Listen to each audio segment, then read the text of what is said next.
Cha ô TikTok ngày muôn nó có video mùi vì tha chínhខ្លួនឯងក៏ចង់និយាយមួយ clip ទៅគាត់ថាម៉ាក់មួយហ្នឹងគាត់ថាពេលគាត់កូនគាត់ទៅមកអាយុ2 ខួបហើយក៏យកទៅដាក់សាលា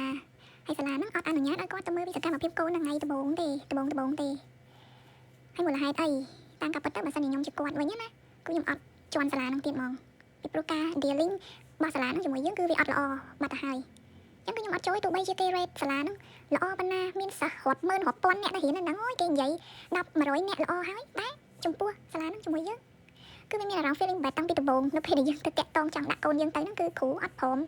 យល់ពីយោបល់យើងមួយទៅហើយអញ្ចឹងបើសិនជាចំពោះខ្ញុំវិញគឺខ្ញុំអត់យកទៅដាក់ទោះបីជាសាលាហ្នឹងគេនិយាយគ្រប់គ្នាថាល្អប៉ុណ្ណាពីព្រោះអីពាក់ព័ន្ធមួយតម្លៃហើយនឹងការ rating ហ្នឹងគឺអត់មិនអាចធ្វើឲ្យខ្ញុំផ្លាស់ប្ដូរផ្នត់កំណត់របស់ខ្ញុំបានទេព្រោះសំខាន់គឺយើងផ្ទាល់ហើយខ្ញុំដាក់គាត់នៅសាលានេះតម្លៃសមរម្យហើយមើលទៅការយកចិត្តទុកដាក់របស់គេបានល្អតែមិនដឹងជាបន្តទៅមុខទេយ៉ាងណាក៏យើងចេះតែតាមដានទៀតចឹងណាពីព្រោះគាត់អ្នកគ្រូនៅក្នុងហ្នឹងគាត់យកចិត្តទុកដាក់មួយកូនយើង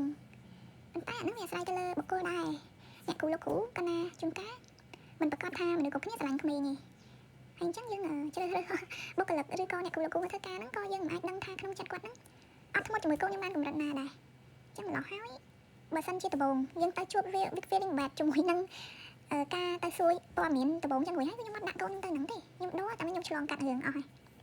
បានខ្ញុំមកសម្រេចចិត្តដាក់កូនខ្ញុំទៅហើយវាអត់មែនសំខាន់ទៅលើតម្លៃសាលាហ្នឹងទេគឺសំខាន់ទៅលើការយកចិត្តទុកដាក់របស់សាលាហ្នឹងមកលើកូនយើងពីព្រោះ sometimes សាលាខ្លះគាត់ល្អនៅពេលដែល nurturing នៅថ្នាក់មត្តេយ្យហ្នឹងគឺបង្រៀនល្អ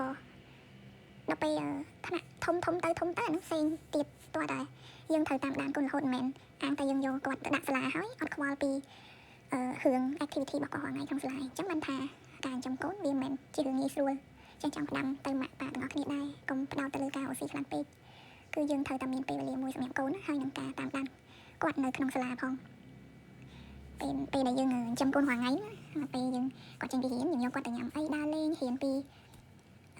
សកម្មភាពបរិស្ថានជុំវិញរបស់គាត់ឲ្យគាត់យល់ហ្នឹងហើយអត់មានអីចាញ់លែងមានប៉ុណ្្នឹងចា